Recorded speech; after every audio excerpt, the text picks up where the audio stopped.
Hello and welcome to Low Rent Rick's Scale Modelling. Now, I've been doing this since the start of the year. It's now late July and I started around January 24. So I've spent that time perfecting my brush painting. I think I've got to that point where I'm reasonably good at it. There's always time for improvement and always space and room for improvement, but I think I've got it down now, so I'm quite happy with my brush painting. So I thought maybe now it's time to try an airbrush. Now, this could be a contentious issue. I know there's been plenty of arguments on Facebook that I've read quite happily without really engaging. But I know what people say. You pay cheap, you buy twice. But what a lot of people don't realise is not everybody's got the money to go and splash out on an airbrush. Especially if you've never tried one before, you're unsure whether it's going to be the thing to you. So what I did, good thing or bad thing, is I spent £15 on a TEMU airbrush. How do you think it went? Well, this is that video, my review of the £15 TEMU airbrush. Now, I don't know whether you've used TEMU or not. It's certainly been a bit of a phenomenon over the last year or so.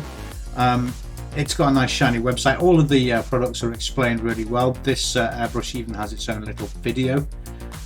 Throughout this video though, we'll go through the actual how to use.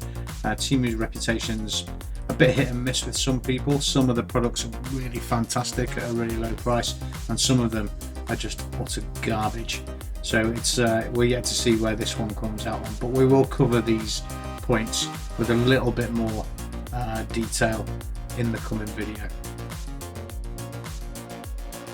So inside my £15 box of wonders, you get a small set of cleaning brushes and some cleaning wires. You also get some spare O-rings for the seals, and you get a little dropper brush for your measurements, and you get a very brief instruction manual in 7 or 8 languages, and that whole page there is just all the English instructions. There's very little really in terms of information what to actually do. So moving on, you get the extension hose, so you can use the thing either plugged directly onto the rechargeable compressor. The airbrush itself, which will go in a bit more detail, that's the compressor. You get a small pot and a couple of large pots, pretty large pots actually, and the small pot which I'll be using mostly throughout this video. So my first go with the airbrush was using it on this Handley Page Victor. What I wanted to do was some panel line effects. So it's just using basic acrylic paint, watered down 50-50 with water. And I found it went on absolutely marvellously. When you get the adjustment at the back just right, it's something you'll need to play with and see where the representation of the paint is and how fast it's coming out for you. But I found out that it was absolutely marvelous. It was a pleasure to use. It's really easy to do. To do some shading on the bottom here to lighten the paint on the rounded parts of the plane, I just up the jet and let the paint fly out from a bit further distance, and then I used the umbrella acrylic over the top to get that lovely panel line effect. I even used the airbrush with a 50-50 mix of Vallejo matte varnish to varnish over at the end, and used a little bit of black to do a bit of exhaust. So using it for acrylics, I think the effect was fantastic, and that was the first time I'd used an airbrush, so I got a really classic panel line effect on the Handley Page Victor. That video is in the description below.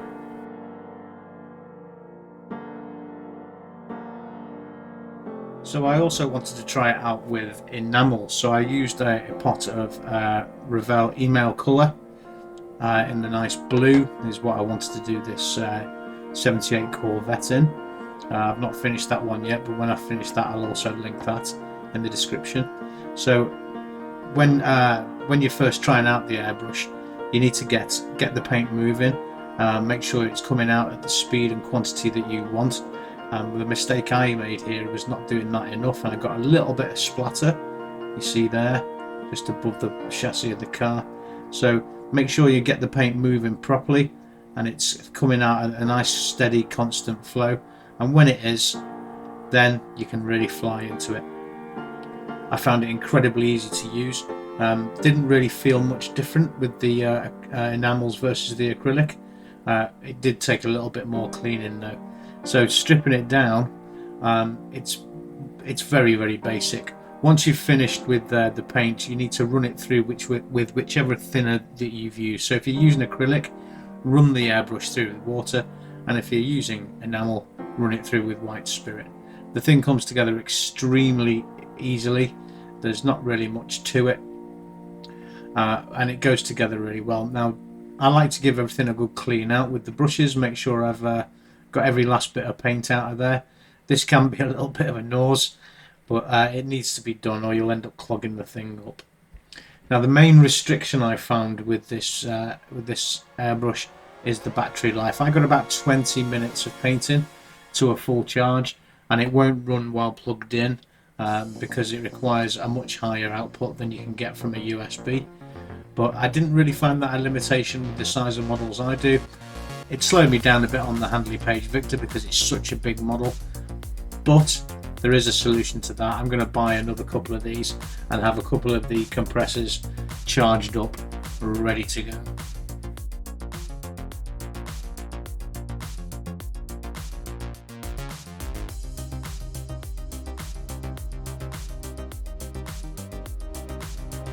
Once it's all cleaned out, it just goes together really easily. All you've got to make sure is you're really careful with the actual needle end itself.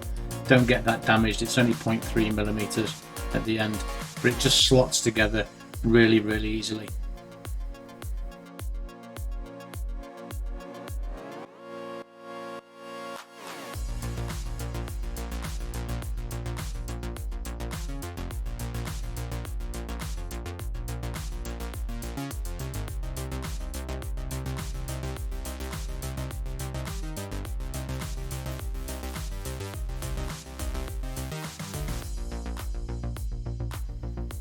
So there we have it, a £15 TEMU airbrush, and it seems to work reasonably well.